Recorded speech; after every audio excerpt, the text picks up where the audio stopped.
సంవత్సరాల తరబడి ఎన్ని మందులు వాడినా మీ మోకాల నొప్పులు తగ్గట్లేదా? ప్రాణ పెయిన్ క్లినిక్ లో అత్యాధునిక చికిత్స. ఫ్రీగా వస్తే ఏది వదలరు జనం.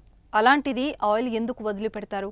ఆయిల్ ట్యాంకర్ బోల్తా పడిందని తెలిసి జనం ప్రాణాన్ని లెక్క చేయకుండా, ఆడ మగ అనే తేడా లేకుండా బిందెలు, క్యాన్లు, బకెట్లు ఇలా ఏది దొరికితే దాన్ని పట్టుకొని ట్యాంకర్ బోల్తా పడిన చోటికి పరుగులు పెట్టారు. అందిన కాడికి ఆయిల్ నింపుకొని వెళ్లారు. తాజాగా ఈ ఘటన భద్రాద్రి కొత్తగూడెం జిల్లాలో జరిగింది.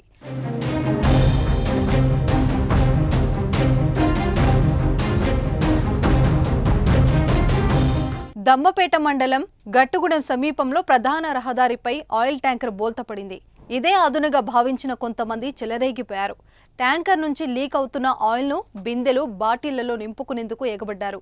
అంతేకాదు లారీ బోల్తా పడిన విషయం తమ బంధువులకి, స్నేహితులకి ఫోన్, పెద్ద పెద్ద క్యాన్లు తెచ్చుకోమని సమాచారం ఇచ్చారు. ఇంకేముంది, జనాలు ఆయిల్ కోసం చెలరేగిపోయారు.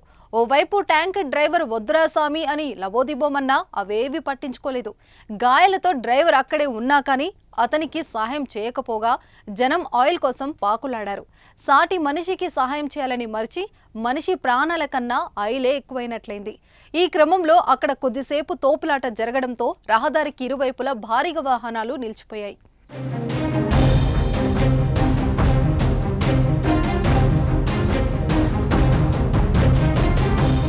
సుమన్ టీవీలో మీ పర్సనల్ అండ్ బిజినెస్ ప్రమోషన్స్ కోసం కింది నెంబర్కి కాంటాక్ట్ చేయండి.